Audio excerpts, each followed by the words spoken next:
button, buddy. There we go. Well, ladies and gentlemen, this contest is for one fall. Yes, for the WWE Championship.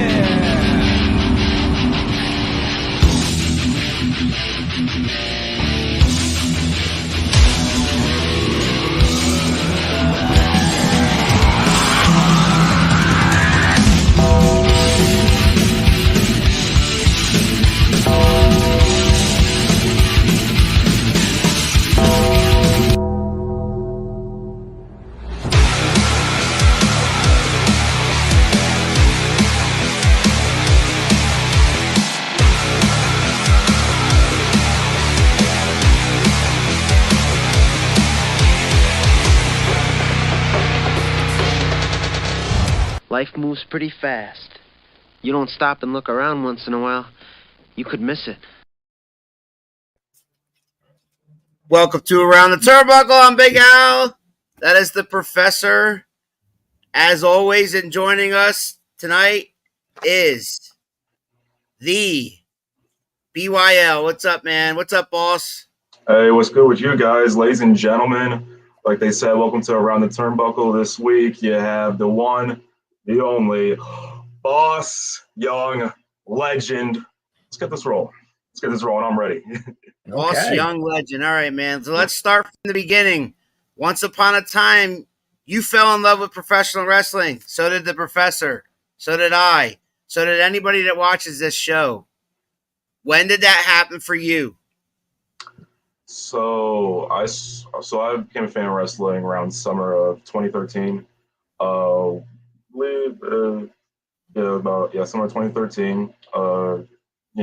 Fell in love with Daniel Bryan's story, and like that just kept inspiring me to just keep loving wrestling more and more over the years. Fell in love with independent wrestling, and now we're here.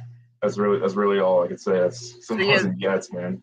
So yeah, Daniel Bryan. I mean, that was rather inspirational. You know, you got a guy that's not the biggest guy in the world. It was a great story that WWE was able to tell there. You know, he was that, quintessential underdog. He was from the Indies. He was all over the place. And then he comes in there, he gets into NXT. You know, when he first got in there, pretty skinny. And the old NXT, not NXT. Old NXT. Now, right? The game show post rebranded ECW, right? The guy that the knock on him is, well, he's a great worker, but he has absolutely no personality whatsoever, no promo skills. I mean, a guy that, frankly, I think they were trying to kill off, and they were trying to get people to not get behind him. And he just kept fighting. The audience organically said, no, up yours. This is our guy. Him. Yeah. We like him. Yeah. So you had WrestleMania. He wrestles Triple H in the first match of the, and then at the end of WrestleMania, he was champion. So that's an inspirational story, man. That's a pretty cool one for a guy like yourself to get inspired by.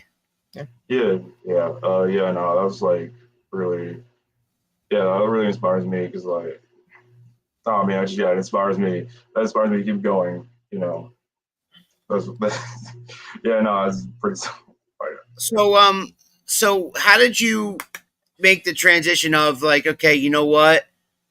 I want to start this. So obviously you have to get to a certain age and so where did you seek training at? And tell us how that all started for you. So started like last year. I've been looking for schools for about, 4 months. And then I came across Cash Point. And then they were just starting up new, and then, they had their fundamentals of pro wrestling program coming up for beginners. And then, I just said, screw it, let's do it. And then that's where I got my start. There. It's a really great program. Yeah. Were they really welcoming to you? Like, how many trainers do they have? Can you name some of your trainers? Like, drop some names of some of the people that trained you. Yeah, so school was started by Drew Gulak. The trainers there are Hot Sauce, Tracy Williams, and Wheeler Yuta. We also have Nate Wallace, Kurt Robinson, Vito Lonstar, Andy Sumner. All those guys are really amazing trainers, and the environment there is really incredible. It's very welcoming, and yeah, my class, the first fundamentals of pro wrestling program, was really incredible. It lasted 6 weeks, and we had our first match at the end of 6 weeks, which, looking back on it, is really incredible. Mhm. Yeah. Yeah. 6 weeks to debut. Yeah, that is pretty fast. So out of how many that started, then completed the 6 weeks and got to that first match, because there's always some kind of attrition, right? There's always some folks that are like, I could do this. This looks easy on TV. And then they get there and they take the first bump, or something happens and they go, oh, wait, this is effort. This is hard. I didn't realize this was that. So without naming names, like let's just go numbers. Started and then got to that first match. So my class, we all finished the program. We all made it through. Wow. And honestly, it's like it was something really special in that moment, because like for those 6 weeks, we were there every day, 4 days out of the week training, and we were all together. We were all pushing each other, supporting each other, and like you don't really see that with like a lot of different wrestling schools. Not at all. Not at all. And just to have that experience with like those other guys, to keep motivating and keep pushing each other, and we're all still at catch point, still training, and it's just been really incredible to grow with those guys. And yeah, it's just been amazing. That gives me a lot of hope for the business going forward, that hopefully we've turned a corner, because I always look at the business as, especially at our level, where, you know, I'm about 2 years in with play-by-play commentary. Al's about 2 years in variously with color commentary and then ring announcing. And I always look at it as independent wrestling should not be about cutting each other's throats or trying to get over on each other. And I know that there's only so many spots and blah, blah, blah. But I feel like the business itself is going to be better if we're at that starting level, if we're attacking it from the idea of, let's get each other over and let's get this over and let's be more of a community. And then when it has to become about let's put ourselves over, then that time comes. But maybe we can do that in such a way where it's not necessarily about, you know, let's go kill that guy off, or let's go make this person or that person or this promotion or whatever look bad to make ourselves look good and get to where we want to get to. Right. Yeah. And I think Catch Point is really a part of that, help pushing that movement in wrestling. The entire environment there, even since when it started to now, has just been all so welcoming. We're such a community. We keep pushing each other all the time. Even not just, you know, the guys from my class, but like the people from the next classes, the guys who, the already trained guys who came in, coach still coming and training every week. Like we all push each other. We all want each other to be better, and it's really a community. And it's been just really awesome to see, because I'll be honest, I don't know if like I would have stayed in the business if I like didn't have that. Really. It's a good support system, it sounds.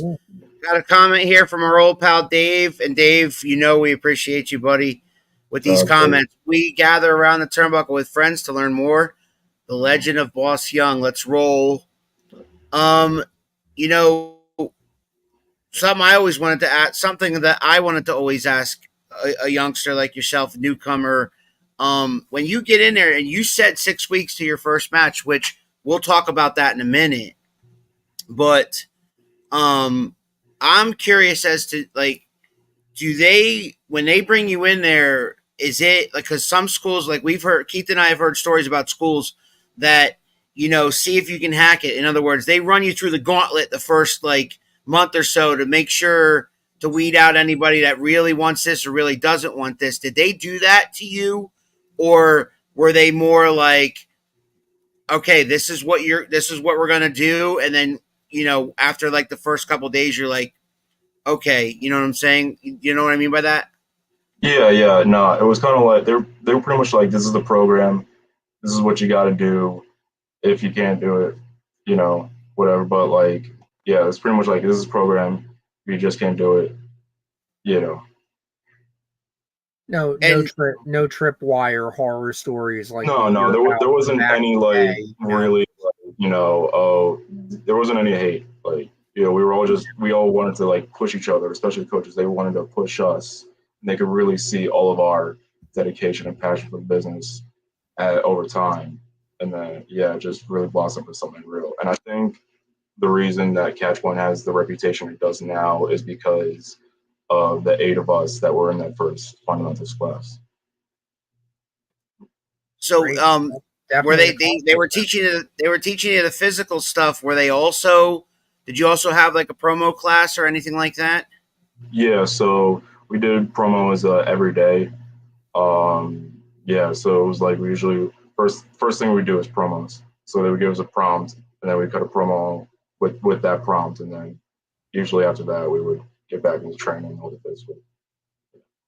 good. It's good because Nice. promos are so important, and I mean that's one of the things that I see on the independents that I think is such a major drawback is that there really isn't a ton of emphasis or time on promos. I see a lot of companies doing the idea of like, well, send me a promo. You cut a promo on your own time and send it to me. And it's like, that is good. I'm not saying it's not valuable to a degree, but it's very different to cut a promo in your living room or wherever, tape it, send it in, versus you get sent out there with a live mic and go, okay, you've got this many minutes, get this over, get yourself, get your feud, get your whatever. This is what you need to get it over, because that live reaction is everything. You're going to learn what does and doesn't work in front of a live crowd that's giving you that live feedback. And I think it's great to do in promo class too, because especially when you're working with people that have been to the show and can tell you, well, I know that'll work in front of, this audience over here in, let's say, Cleveland, Ohio, but it's going to bomb out in, Peoria. And that's valuable. That is valuable because this is a national business at this point. If you want to get beyond just, I'd like to do some indies wherever I can pick them up, versus, hey, I want to go to one of the big shows and be a national star, you've got to learn those things. Yeah, and I feel like I always try to like put out promos for shows I'm wrestling for, and I really like put the focus on promos because I feel that I excel at them and they're a lot of fun. So I just want to do that for all my matches. So speaking of matches, man, talk about that first one, six weeks in. Who did you wrestle and how did it go? So, all right, this is a story, right? So it was a tag team match. Yeah, it was a tag team match. I teamed with Nate Wallace against his tag team partner on the indie scene, Dave McCall, and David was teaming with Brandon Houdini. So this was a tag team match. It was in Catchpoint, the building itself, which I think is a cool venue. And so we're wrestling. I start the match with Dave, and we're wrestling for a little bit. We do, run the first 30 seconds of it, and then like I feel this tap on my nose, right? And then I just feel my nose start bleeding, and I'm like, Oh. what is that? Because they didn't want us to bleed, right? But like, I know what is that? And then I just kept going with the match, and then I'm just like, yeah. And then when that happened, I just tried to keep rolling with it, and then I eventually tag out. Drew pulls me aside, sticks 2 gauze up on my nose, and then says, "Get back in there." And then we got back in there and finished the match. The match I thought went really well. I thought it's one of my best matches so far, and I really enjoyed it. Yeah. The first match, I freaking busted my nose, and yeah. But you know what's good about that is that from what you're saying, you didn't lose the plot, you didn't freak out, you didn't go, oh no, this wasn't supposed to happen. Now what do I do? You maintain that I gotta get through it. I'll get to a point where I can do the tag, and we'll do the tag, and then I'll do the things I need to do to stop it. So that's good. You did the right thing there. Yeah, I tried. I did my best saying it, even though in my mind it was like, oh, this is going Like, this is not even supposed to, and it's my first time. Crap. Yeah. So while they're training you, and obviously you said you never stop learning, you're still training. Like, I mean, I know you're 1 year in, but another thing I wanted to know is, like, do they help you start booking, or is that all on you? Like, getting yourself out there. In other words, do they give you some connections, maybe a couple of connections of people that they know or already work with? So we actually have our own Discord server with like pretty much everyone who comes to school in it, and that's primarily what we use to network. That's how I've gotten a lot of my bookings, just through networking in there and going to shows, people and just riding to shows and helping out at shows. Yeah, that's what I've done a lot. And then I also, what I personally like to do is I like to do seminars with us promotions, and then I usually stay up to help out with the show, and that's also like how I get networking. A lot of that.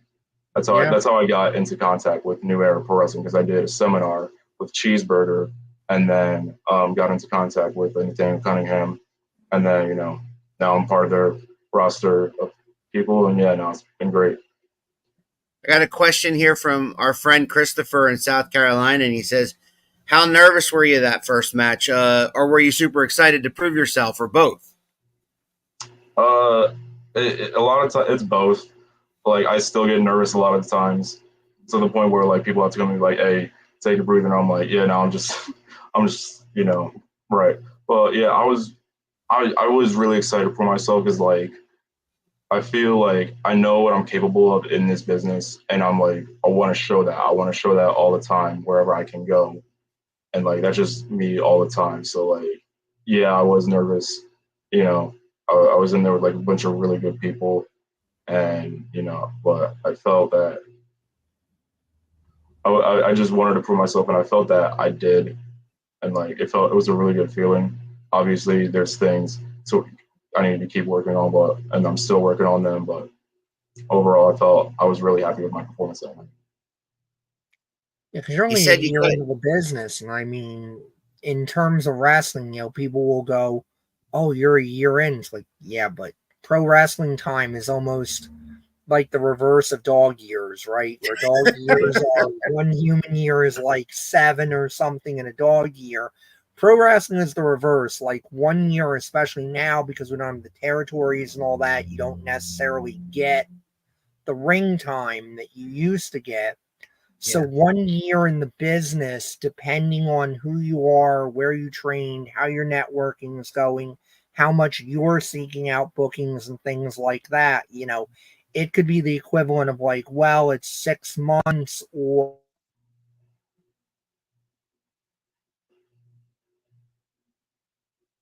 did he freeze? Did we lose him? We didn't lose him, but he froze. He just froze.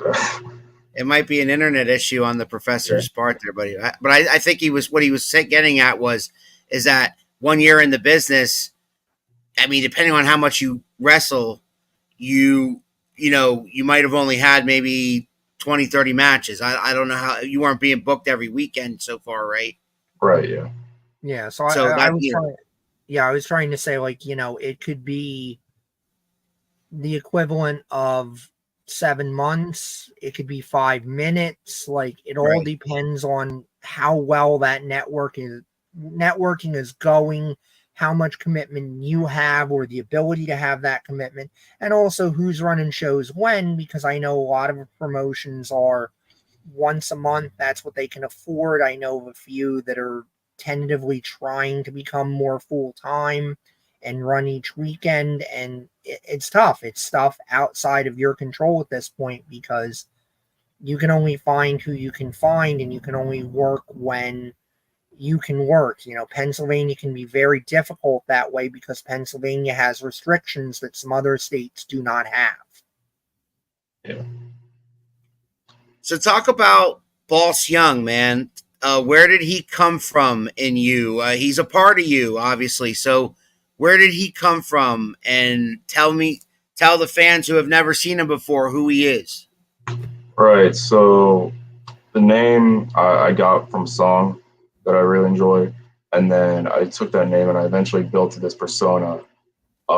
Basically, what I view it as the version of myself that will do absolutely whatever it takes to achieve the goals, whatever the goals they are, win the championship, just beat the hell out of the guy that I'm facing, And I feel that like it really is an extension of myself. So yeah, and it's been really fun developing that over the course of my time the time. I really felt like I did develop a lot in the first 6 weeks, and I'm still developing it now. But I really feel like is this version of myself that like just turns up and has to gets it done. So it sounds like you're working primarily heel, is that correct? Well,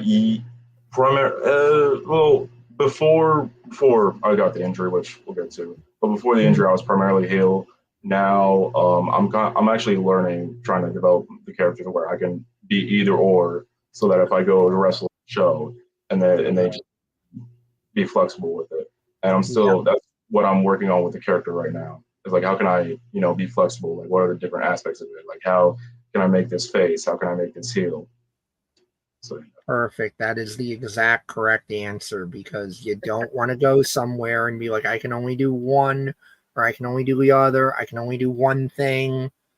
Perfect. That is the exact correct answer. I may be strong doing this, but I'm learning how to do the thing that I'm weak at. Good. yeah. All right, man. So let's talk about that injury. When did that happen? And how long were you out? So it was early November.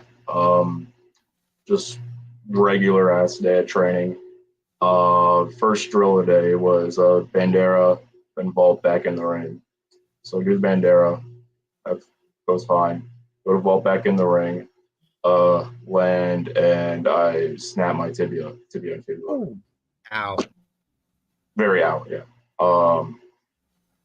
Yeah, it was brutal, man. Like, I was out till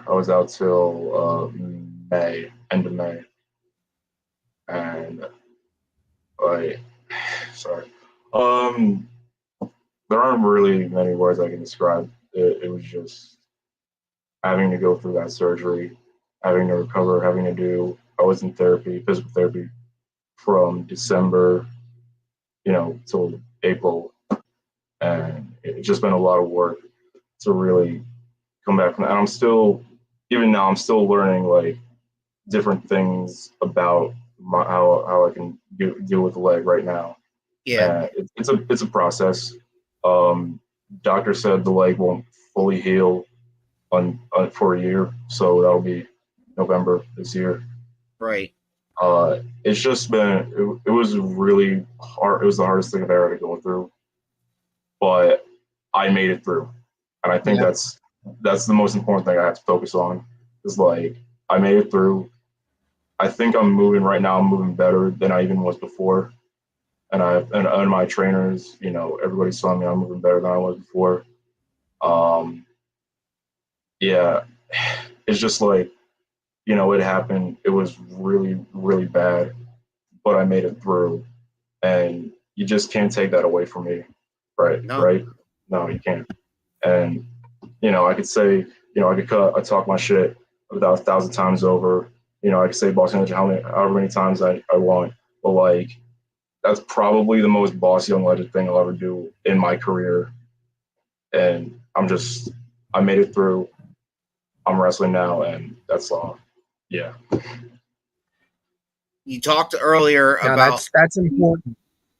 Yeah, you talked earlier about being inspired by Daniel Bryan. What you just said inspired me and Keith, because hearing a guy your age stay positive through all that. A lot of guys would have said, I'm never doing this again. Yep. No. That's a lot of people stayed positive. A lot of people thought I wouldn't come back, and like, it was really bad. But I never had that thought of like, nah, I gotta quit. That thought never crossed my mind. And like, Drew told me like even as I was freaking laying there in the ring with a broken leg, he's like, "You're gonna come back from this," and I'm like, "Yeah, I will." And I just did the work. I came back, and I think that proves like even if I can do this, that like anyone else can. Anyone else can, you know. Yeah, you inspired people, and you might not know. Like you might have inspired some youngsters who have come seen you wrestle, and then they see this miraculous comeback. You might have inspired them, and you don't even know that you did it. You know what I'm saying? Right. Yeah. No. Subconsciously almost. And then on top of that, though, man, you got back in the ring. You started wrestling again in June. You just talked about New Era, like you mentioned New Era before.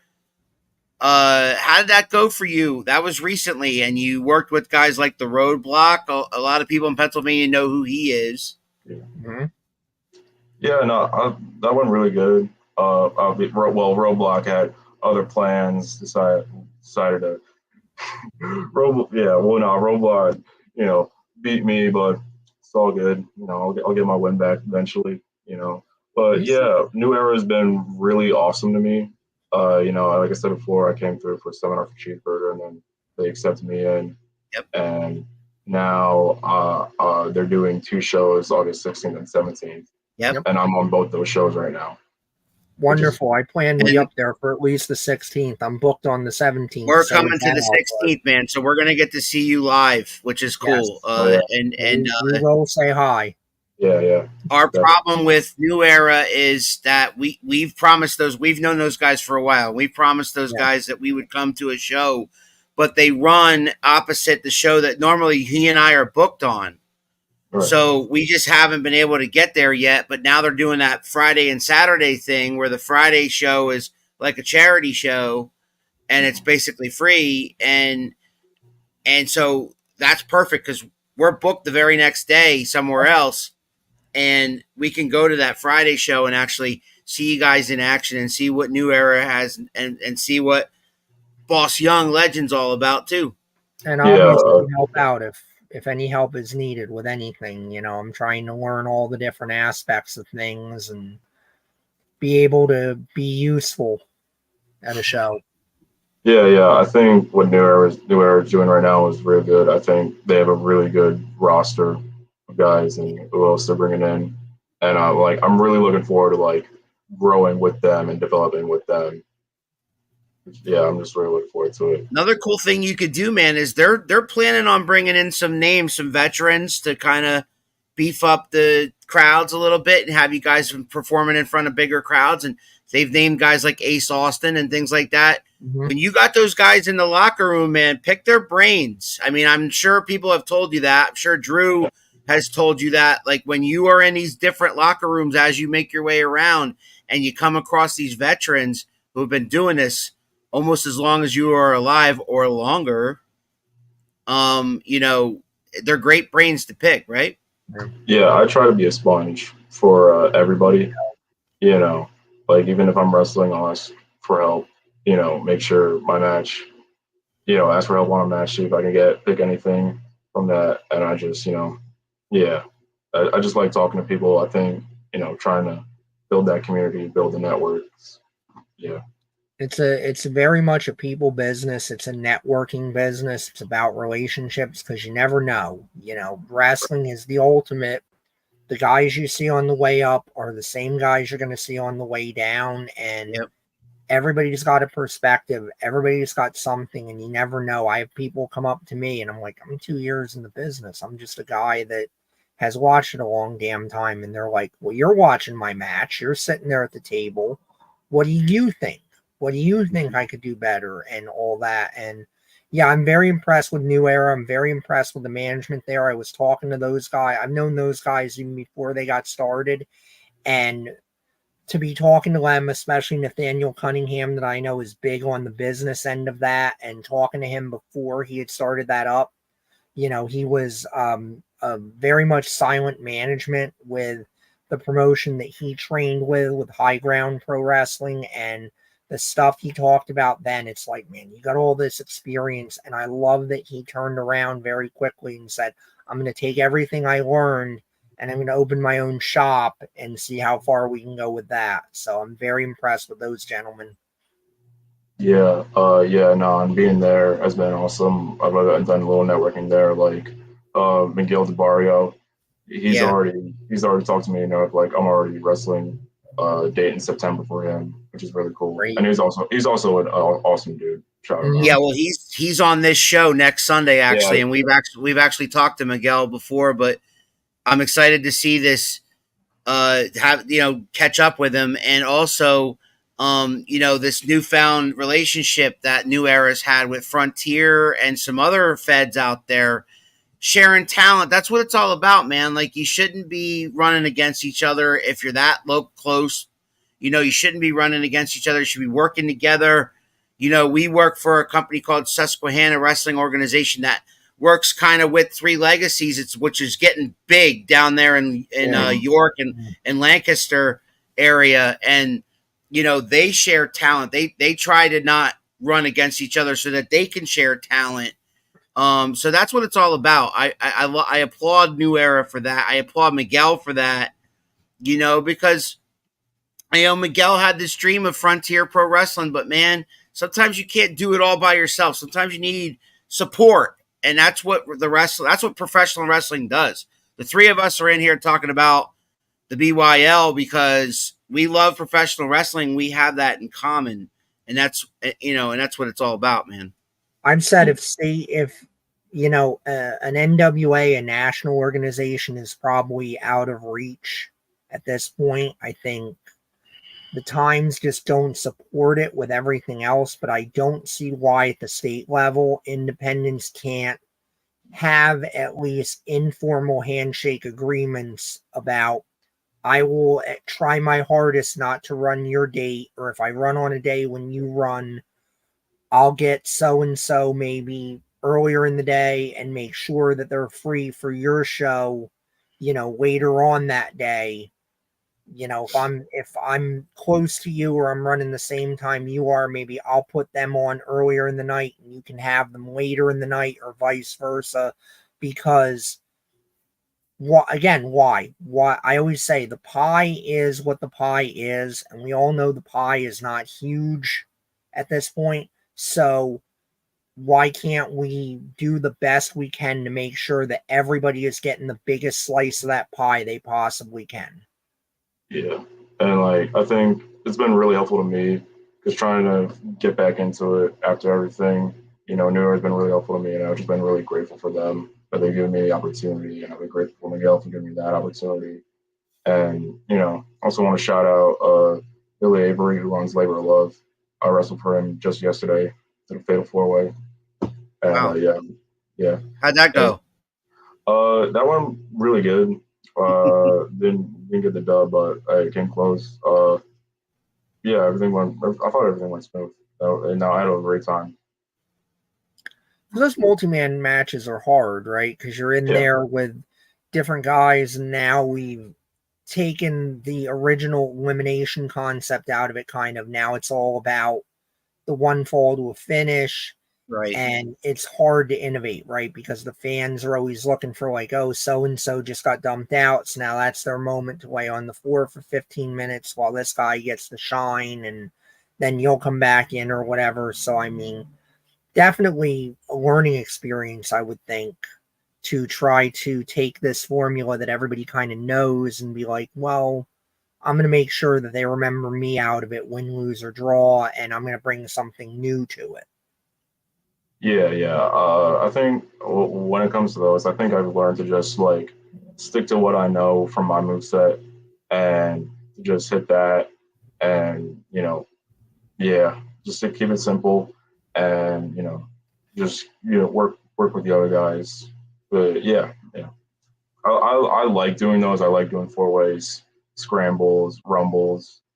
I think a lot of those are fun. I think last match I had before I got injured, it was a rumble I did for AXW. Made it to the final 2 against Joe Clean. That was a lot. That was a lot of fun. Yeah. So yeah, I enjoy those a lot. So you talked about move sets. Talk talk about yours. What does the boss bring to the table, and have you developed a finisher, and have you named it? So I have my finisher right now. It's a common. It's like so the original move I developed from the original move is medium's move, which he calls protecting neck, which is basically you have their arm wrapped around your knee, and then you do almost like a code breaker, sort of like that. So I'm trying to do like an elevated version of that. Right now I'm calling it the knee 380, uh, sort of like a knee bullet. Yeah, and then I also do my other finisher. Uses Rings of Saturn. I call it the Legends Eagle. Yeah, and then yeah, no, I just a lot of other stuff I do is suplexes, lucha drags, depending on who I'm wrestling. Yeah, and like I'm still working on it. I'm in catch point like 3 to 4 days a week. I'm just keep working, and like yeah, and I think it's been awesome to develop that, and I think towards what I'm doing on shows at the end of this year, I think a lot you're gonna really like see the growth of not me and just everything, and like I'm really excited for what's coming at the end of this year and like next year. Awesome. Yeah, I like that you have a submission finish as well as a pinfall finish. So many guys don't do that, and I like the idea, especially as a commentator, it's nice to have that ability to go, okay, he's got this for one direction, but then we can go in the other direction if need be and go, oh my God, he's got, we might have thought he was zigging, but now, oh my God, he's got an even zag, where if you're zagging, then it's like the zag is just as good as the zig, if you kind of understand what I'm talking about there. You can go in both directions, and it's nice to have that. Yeah, I really like that too. Like, I'm trying to develop my moves to where like I can do different things depending on who I'm wrestling. Like, if it's smaller guys or guys who are around my size, I can work more slams, suplexes. But if it's guys who are like bigger than me, I can do more momentum based stuff like lucha drags, hip tosses, stuff like that. Right. Yeah. Awesome. Good. So, here's a question I always like to ask guys, especially young guys who are just getting into the business. What do you want out of professional wrestling? And do you set small goals like you talked about? You have stuff going on for the rest of the year, or do you set like future goals like 5 years from now, like stuff like that? My biggest goal is to like eventually just support myself through wrestling, no matter what that avenue that is, whether it's being a wrestler, whether it's being someone backstage, whether production or yeah. That's just my main goal. Obviously, I have right now I have aspirations for just I want to wrestle everywhere, and if through everything I've had to go through with this injury, I really just want to wrestle everywhere and just be grateful for that time that I have. Because honestly, right now, I know that like everything can go away in just 1 second and you don't even know it. So I want to wrestle as many places as possible, get my name out there, and yeah, just have a good time. Because I love wrestling so much. Yeah. You can definitely tell that. You know this guy, Kurt Robinson? That's my boy, Kurt Robinson. Shout out him, What's man. young legend? That's cool. Yeah, nah, he's probably like one of my tightest boys. He's the person who wrote in the ambulance with me, and Awesome. he's been so good to me throughout the whole journey. He's chanting your name. Yeah. Yeah, Yeah, we love to see that. I like BYL going forward. I think you should absolutely focus on the BYL part of that, right? And almost not even worry about what it stands for, because that was something I was going to ask you about. Is you're a year in, and we know and we've interviewed folks that are like, there are guys like Steve Austin, right? Steve Austin was always Steve Austin throughout his entire career, but his moniker would change based on what the character was. So he would be just plain Steve Austin when he was training and making a name for himself. Then he went to WCW, and okay, stunning Steve made sense. Then he goes to WWE, and we're just going to forget the Ringmaster happened because that was definitely not great. But then he gets out of the Ringmaster, and he's like, okay, I have to do something different. I can't go back to stunning Steve. I'm not in ECW where I'm a big fish in a smaller pond where I can just say, okay, I'm the superstar here. I have to come up with something different. And he creates this persona of Stone Cold. And obviously we know once it's Stone Cold, boom, the rocket goes off and he is that guy.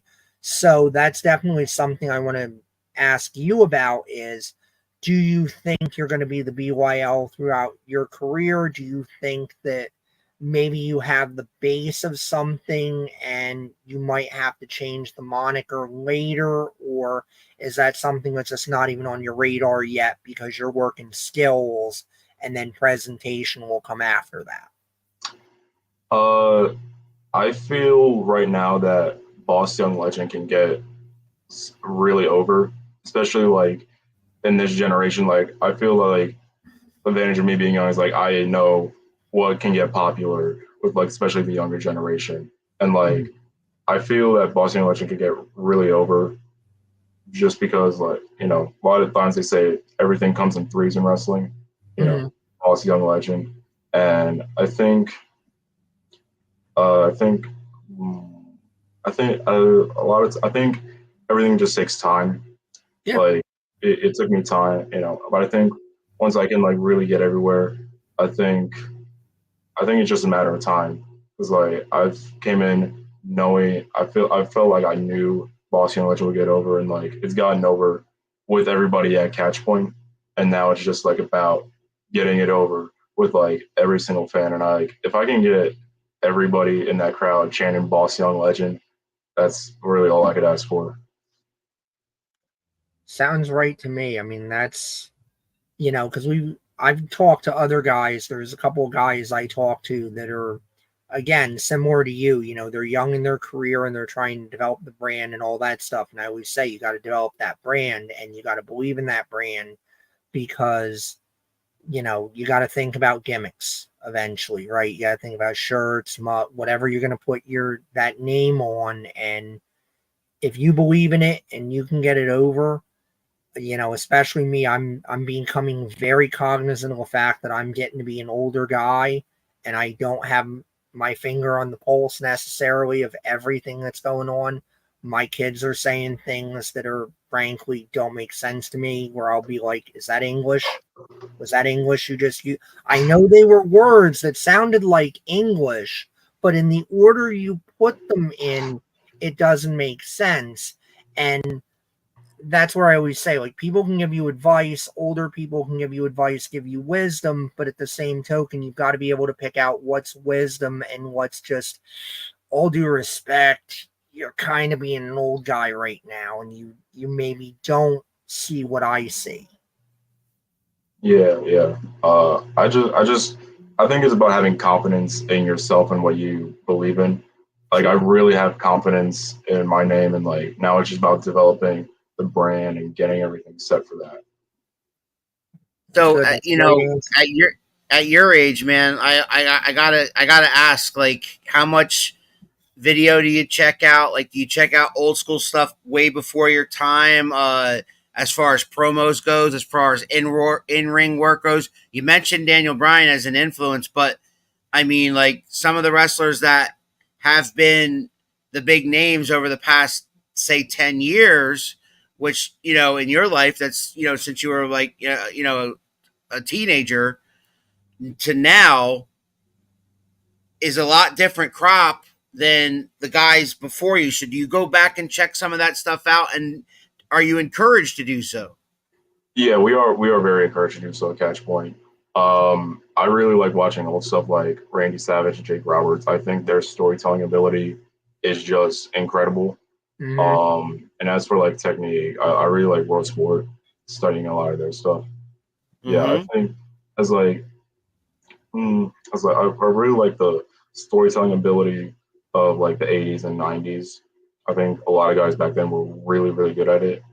And like I just try to take from that and like, okay, how do I fit in this story right now, and like how can I tell that through the BYL, you know? Yep. A lot of those guys you mentioned, Macho Man Randy Savage is dear to my heart. I don't know if you can see that. Yeah, I can see But Macho Man, Jake the Snake, they had an it factor where they could look right into that camera and make you believe every word that came out of their mouths. And that's something that can't be taught. Psychology still unmatched. Yeah. Still unmatched. Jake Roberts is a masterclass in psychology. And the best part about it is whatever they said on camera, they can back that up in the ring. So when you're becoming the full-fledged BYL, I want you to keep in mind that whatever you say to that camera or to your opponent before a match, I want the BYL to back that shit up.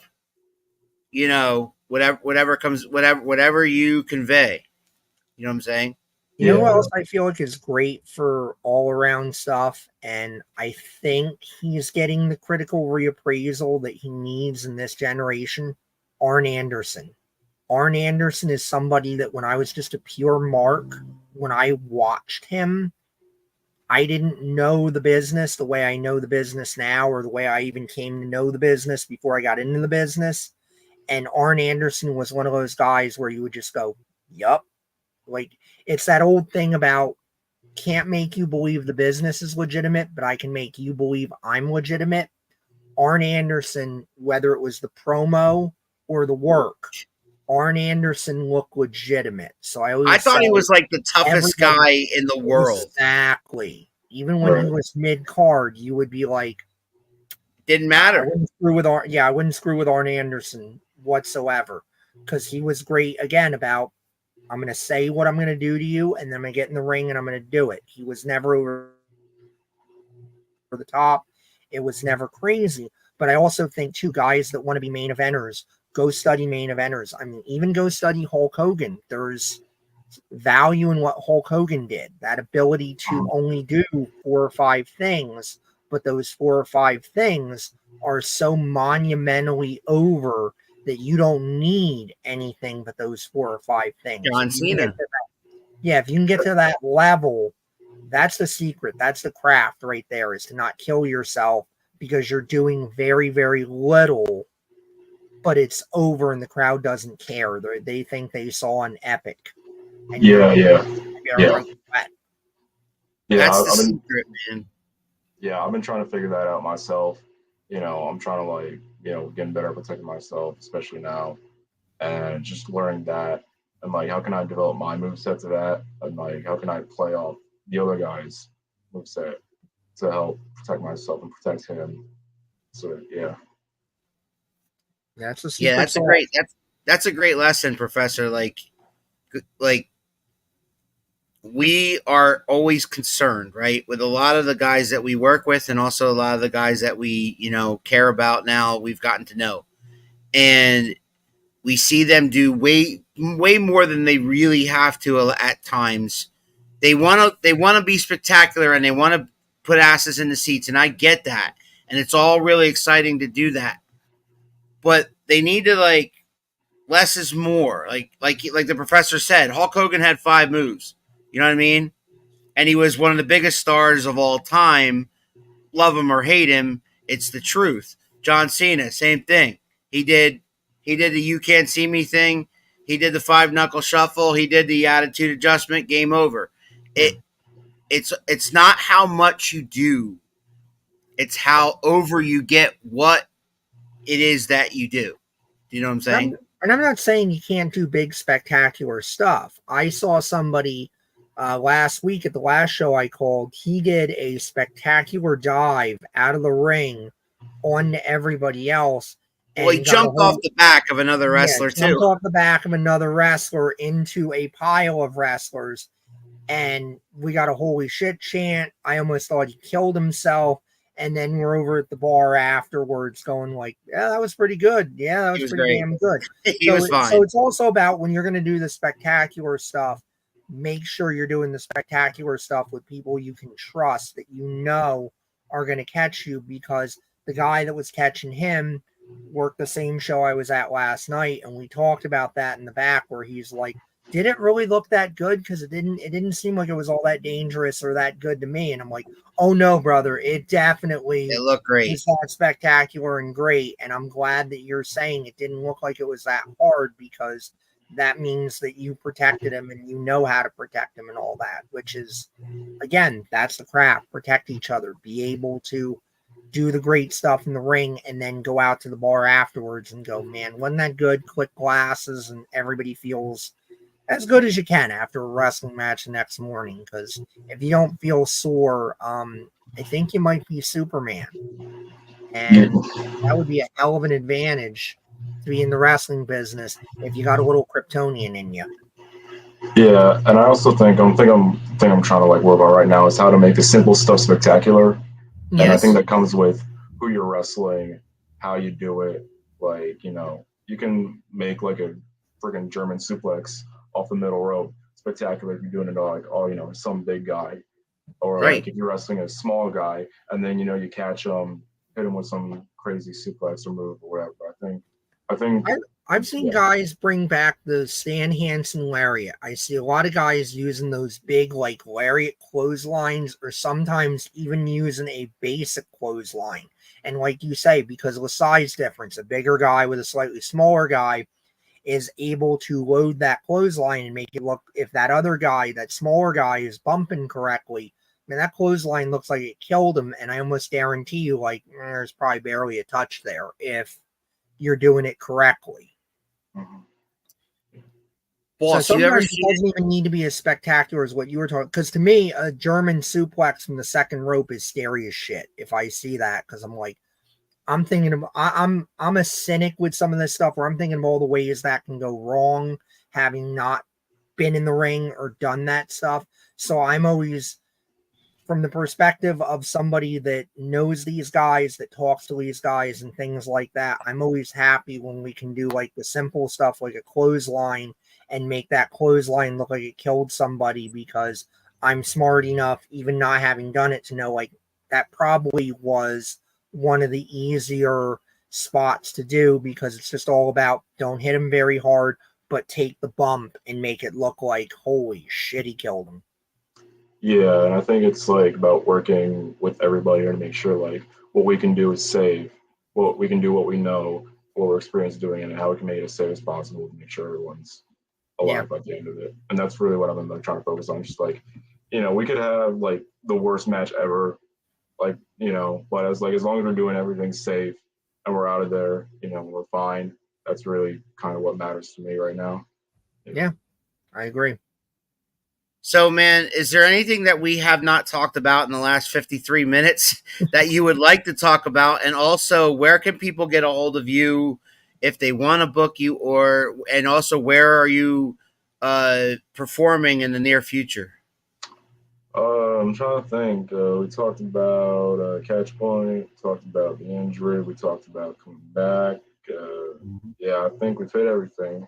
So, ladies and gentlemen, you can find me on Twitter and Instagram at it's BYL only. My booking info is in the bio of both my social medias. And like right now, just kind of taking bookings where I can get them. My next booking is August 16th and 17th for New Era Pro Wrestling. We're wrestling on both shows, so you come out, see me. I always try to be out for the meet and greets, selling merch. So, you can come talk to me. Yeah.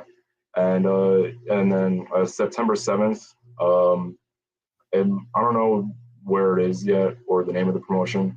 I know it's near Scranton, but I'm doing a Rumble for them. I think Smash Masters, I think. Smash, No? Yeah, I'm doing a Rumble for them. I think you're doing Smash Masters. Yeah, I heard. Yeah. But yeah, and like, it's just, follow my socials wherever, I'll post wherever I'm going. So yeah, just follow me, follow the journey. And like, I really think shit's going to be picking up towards the end of the year next year. So just get on the train now. It's going. Sounds like it. It's awesome, man. You know, we love your passion. We love your enthusiasm. We're going to be watching you.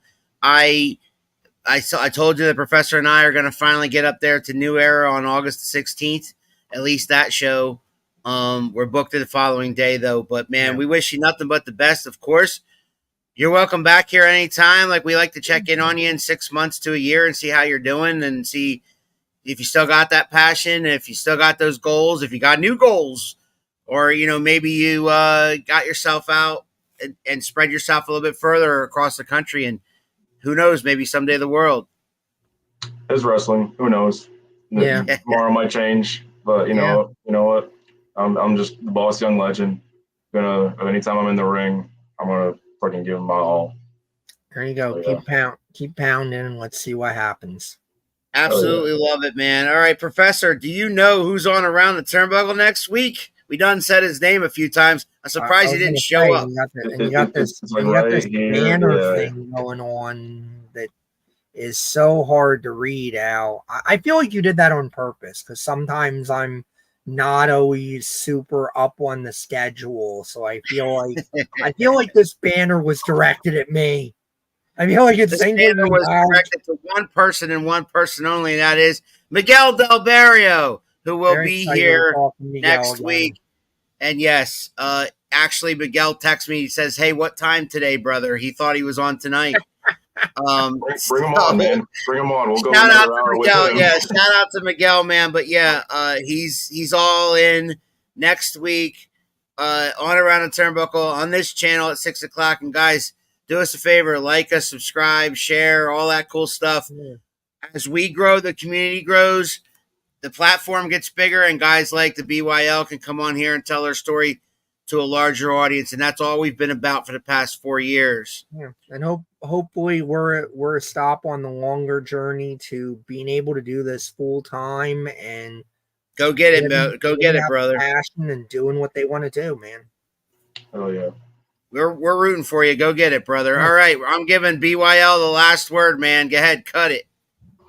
Ladies and gentlemen, thank you for listening to the Around the Turnbuckle podcast. I hope you had as much fun as I did with these two gentlemen right here. Shout out to Big Al. Shout out to Professor Keith. Follow me at It's BYL only on Twitter and Instagram to stay up to date with me. Follow at Around the Turnbuckle on Twitter and Instagram to stay up with what these guys are doing because they're doing great things. They've been doing great things, and they're going to keep doing great things. As for that, ladies and gentlemen, thank you for watching. And as always, it's for me and me only, Boss Young Legend. You think you know me? Oh, yeah! If you smile!